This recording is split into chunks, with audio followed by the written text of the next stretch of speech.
നമ്മുടെ വൃക്കകൾക്ക് എന്തെങ്കിലും പ്രവർത്തന വൈകല്യം സംഭവിക്കുകയാണെങ്കിൽ അത് കുറച്ച് നേരത്തെ തിരിച്ചറിയാൻ സഹായിക്കുന്ന 10 പ്രധാനപ്പെട്ട ലക്ഷണങ്ങളാണ് ഞാൻ പറയുന്നത്. 2 3 അല്ലെങ്കിൽ അതിൽ കൂടുതലോ സിംറ്റംസ് നിങ്ങൾക്ക് നിരന്തരമായി അനുഭവപ്പെടുന്നുണ്ടെങ്കിൽ തീർച്ചയായും നിങ്ങൾ ഒരു കിഡ്നി ഫങ്ഷൻ റിലേറ്റഡ് ആയിട്ടുള്ള ടെസ്റ്റുകൾ ചെയ്ത് നോക്കുക.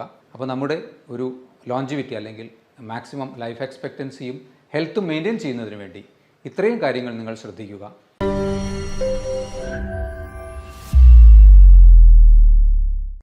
ഹലോ ഫ്രണ്ട്സ്, നമ്മൾ ദിവസേന കഴിക്കുന്ന ഭക്ഷണം മായം കലർന്നത്, കുടിക്കുന്ന വെള്ളം പലപ്പോഴും മലിനം, ശ്വസിക്കുന്ന വായു മലിനം. ഇത്തരത്തിൽ ഇതാണ് ഒരു നോർമൽ അർബൻ ലൈഫിൻ്റെ ഇപ്പോഴത്തെ പിക്ചർ. നിരന്തരമായി ബാഹ്യമായും ആന്തരികമായും നമ്മുടെ ശരീരം സ്ട്രെസ്സ് നേരിട്ടുകൊണ്ടിരിക്കുകയാണ്. ശരിക്കും പറഞ്ഞാൽ ഈ ഒരു സ്ട്രെസ്സിനെ കോമ്പാറ്റ് ചെയ്യാൻ അല്ലെങ്കിൽ അതിനെ നിർവീര്യമാക്കാൻ വേണ്ടി ശരീരം നിരന്തരം ശ്രമിക്കുന്നു. അതിൽ ഏറ്റവും പ്രധാനമായ 2 അവയവങ്ങളാണ്, ഒന്ന് നമ്മുടെ ലിവറും 2 നമ്മുടെ കിഡ്നീസും. നമ്മുടെ വൃക്കകൾക്ക് എന്തെങ്കിലും പ്രവർത്തന വൈകല്യം സംഭവിക്കുകയാണെങ്കിൽ അത് കുറച്ച് നേരത്തെ തിരിച്ചറിയാൻ സഹായിക്കുന്ന 10 പ്രധാനപ്പെട്ട ലക്ഷണങ്ങളാണ് ഞാൻ പറയുന്നത്. അതിൽ ഒന്നാമത്തേത്, നിങ്ങൾക്കെപ്പോഴും അമിതമായ ക്ഷീണം അനുഭവപ്പെടുക, അല്ലെങ്കിൽ എപ്പോഴും കിടക്കണം എന്ന തോന്നൽ, തളർച്ച. ഇതിന് കാരണം നമ്മുടെ ചുമന്ന രക്താണുക്കളെ ഉൽപ്പാദിപ്പിക്കുന്ന എരിത്രോപോയറ്റിൻ എന്ന ഒരു ഹോർമോൺ ഉൽപ്പാദിപ്പിക്കുന്നത് പ്രധാനമായും കിഡ്നിയിൽ വെച്ചാണ്. സ്വാഭാവികമായും കിഡ്നിക്ക് എന്തെങ്കിലും പ്രവർത്തന വ്യതിയാനങ്ങൾ വരുമ്പോൾ എരിത്രോപോയറ്റിൻ്റെ പ്രൊഡക്ഷൻ കുറയുന്നു, RBC പ്രൊഡക്ഷൻ കുറയുന്നു, ഹീമോഗ്ലോബിൻ്റെ അളവ് കുറയുന്നു. നിങ്ങൾക്ക് എപ്പോഴും ഒരു ക്ഷീണമായിരിക്കും അനുഭവപ്പെടുക. നമ്പർ 2, ശരിയായ രീതിയിൽ ഉറക്കം കിട്ടാതിരിക്കുക. പ്രത്യേകിച്ച് രാത്രിയിലൊക്കെ നിങ്ങൾക്ക് ഉറക്കത്തിൽ നിന്ന് ശ്വാസം കിട്ടാതെ എഴുന്നേൽക്കേണ്ട ഒരവസ്ഥ വരികയാണെങ്കിൽ ശ്രദ്ധിക്കണം. ഇത് വീണ്ടും ഹീമോഗ്ലോബിൻ്റെ ഡെഫിഷ്യൻസി മൂലം ശരീരത്തിന് ശരിയായ രീതിയിൽ ഓക്സിജനേഷൻ ലഭിക്കാത്തത് മൂലമാവാം.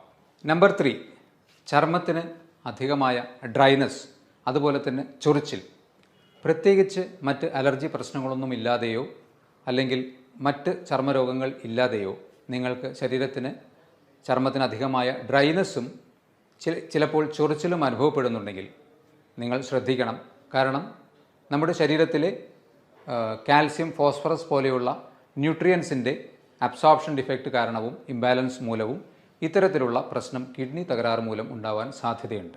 നമ്പർ 4, ഇത് വളരെ കോമൺ ആയിട്ട് ഏവർക്കും അറിയുന്ന ഒരു സിംറ്റമാണ്.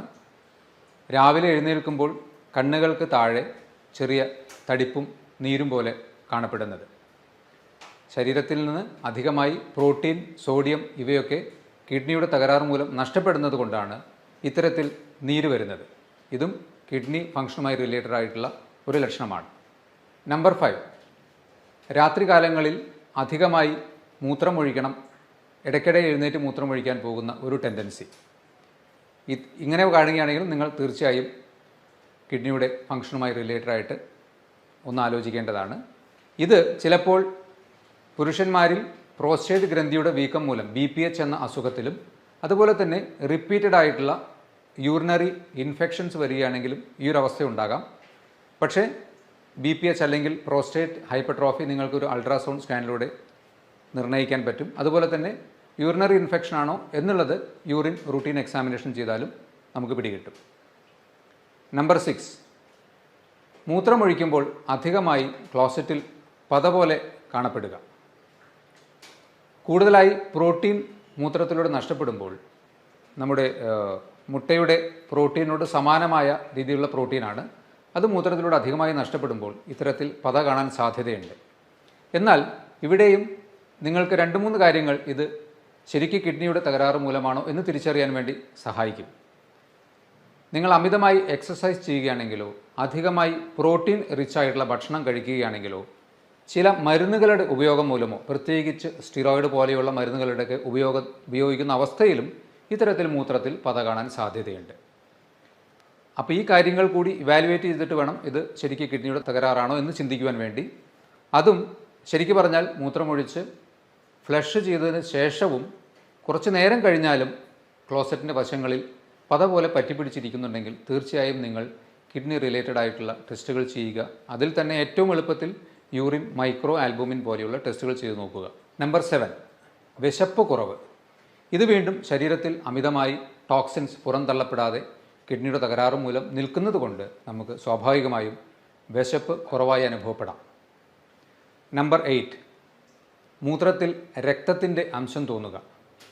മൂത്രത്തിന് കളർ ഡിഫറൻസ്, ഡാർക്ക് യൂറിൻ, മഞ്ഞയിൽ കൂടി കുറച്ചുകൂടി ഡാർക്കായിട്ടുള്ള യൂറിൻ കാണുകയാണെങ്കിൽ RBC എന്ന കണിക മൂത്രത്തിലൂടെ നഷ്ടപ്പെടുന്നത് കൊണ്ടായിരിക്കാം. ഇത് വീണ്ടും നമ്മുടെ കിഡ്നീസിൻ്റെ അടിസ്ഥാനപരമായ ആ അരിപ്പ പോലെയുള്ള സംവിധാനത്തിൽ വിള്ളലുകൾ വന്ന് ശരീരത്തിലേക്ക് തിരിച്ചെടുക്കേണ്ടതായിട്ടുള്ള RBC മൂത്രത്തിലൂടെ നഷ്ടപ്പെടുന്നത് കൊണ്ട് മൂത്രത്തിന് അമിതമായ കളർ ഡിഫറൻസ് വരാൻ സാധ്യതയുണ്ട്. നമ്പർ 9, മസിൽ ക്രാംസ് അഥവാ മസിലുകൾ കോച്ചി പിടിക്കുന്ന അവസ്ഥ.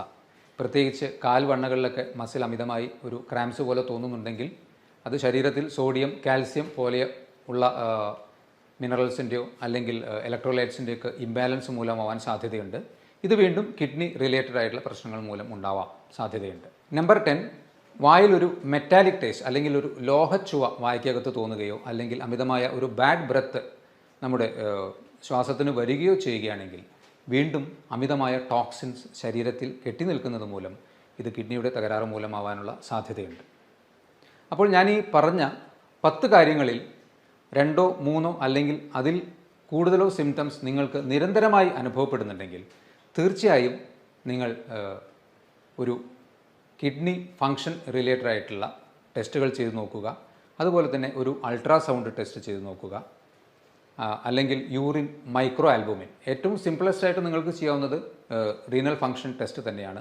അതിൽ തന്നെ ക്രിയാറ്റിനിൻ ലെവലുള്ള വേരിയേഷൻസോ അല്ലെങ്കിൽ യൂറിൻ മൈക്രോ ആൽബുമിനിൽ ഉള്ള വേരിയേഷൻസിലൂടെയൊക്കെ നമുക്ക് കിഡ്നിക്ക് തകരാറ് വന്നോ എന്ന് കണ്ടുപിടിക്കാൻ കഴിയും.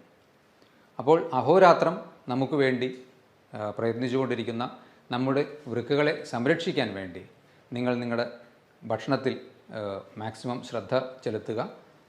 വെള്ളം കുടിക്കുന്ന കാര്യത്തിൽ ഒരിക്കലും വ്യത്യാസം വരുത്താതെ കറക്റ്റായിട്ടുള്ള രീതിയിൽ നിങ്ങളുടെ ശരീരത്തെ ഹൈഡ്രേറ്റ് ചെയ്തുകൊണ്ടിരിക്കുക. അതുപോലെ തന്നെ ഹാർട്ട്, ലിവർ, ലങ്സ് ഇതിൻ്റെയൊക്കെ സുഗമമായ പ്രവർത്തനത്തിന് ഏറ്റവും പ്രധാനമായി വേണ്ടത് എന്താണ്?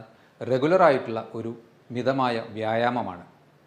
അപ്പോൾ നമ്മുടെ ഒരു ലോഞ്ചിവിറ്റി അല്ലെങ്കിൽ മാക്സിമം ലൈഫ് എക്സ്പെക്റ്റൻസിയും ഹെൽത്തും മെയിൻറ്റെയിൻ ചെയ്യുന്നതിന് വേണ്ടി ഇത്രയും കാര്യങ്ങൾ നിങ്ങൾ ശ്രദ്ധിക്കുക.